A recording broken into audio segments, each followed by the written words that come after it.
আসন্ন লোকসভা নির্বাচনকে কেন্দ্র করে উত্তর জেলার শাসকের পৌরোহিত্যে সাংবাদিক সম্মেলন অনুষ্ঠিত হয় ধর্মনগরে।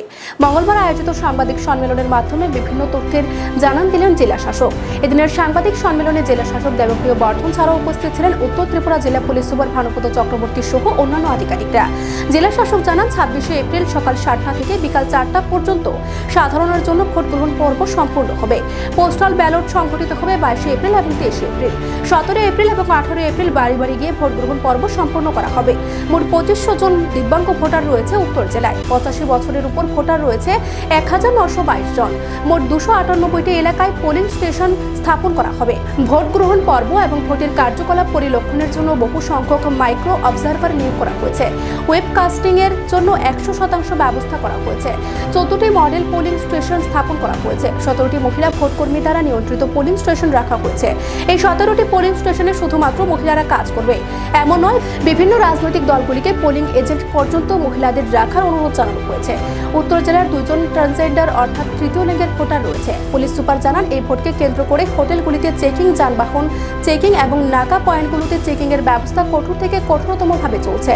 ভোটের কার্যকলাপ পরিলক্ষণের জন্য কয়েকটি অতিরিক্ত সাবস্টেশন যেমন Kadamtala BDO office, Damchhara BDO office এবং জম্পুই বিডিও অফিসে সুবন্দোবস্ত করে রাখা হয়েছে। ভোট চলাকালীন সময়ে কোথাও ভোটিং মেশিন নিয়ে কোনো ধরনের অসুবিধার সৃষ্টি হলে এই সাবস্টেশনগুলি থেকে তৎক্ষণাৎ পরিষেবা দেওয়া হবে।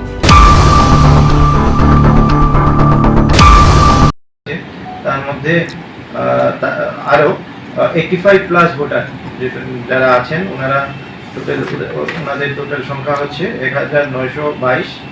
আর পোলিং স্টেশন আমাদের এখানে যদিও ৩৭২টা আছে, কিন্তু পোলিং স্টেশন লোকেশন আমরা যদি দেখি সেটা ২৯৮টা পোলিং স্টেশন লোকেশন আছে। তো পোল করার ক্ষেত্রে যেটা ভোটদান প্রক্রিয়ার ক্ষেত্রে আমরা বিভিন্ন ধরনের সিকিউরিটি মেজার নিচ্ছি। তার মধ্যে একটা হচ্ছে মাইক্রো অবজারভার। আমরা প্রত্যেকটা পোলিং স্টেশন লোকেশনে আমরা মাইক্রো অবজারভার দিচ্ছি।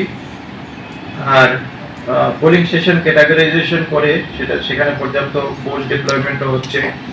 তো তারপর 100% ওয়েবকাস্টিং আমরা করব।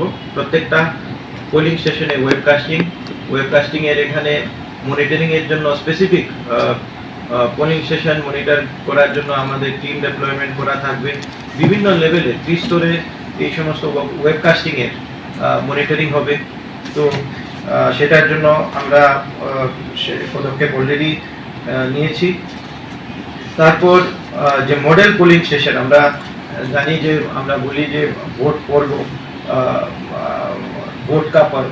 তো এইভাবে মানে বিভিন্ন জিনিসকে যারা ভোটার জনসাধারণ তাদের সবাইকে পার্টিসিপেট করার জন্য ইলেকশন কমিশন বিভিন্ন ধরনের পদক্ষেপ নিয়েছে। যেমন আমরা মডেল পোলিং স্টেশন স্থাপন করছি 14টা আমাদের এই ডিস্ট্রিক্টে। উইমেন ম্যানেজ পোলিং স্টেশন 17টা। উইমেন ম্যানেজ মানে আমরা ওই সমস্ত পোলিং স্টেশনে অল উইমেন পোলিং স্টেশন হবেন যারা কন্ডাক্ট করাবেন তাদের। তো কন্ডাক্ট করানোর মধ্যে যেমন পোলিং পার্টি পোলিং টিম আছে।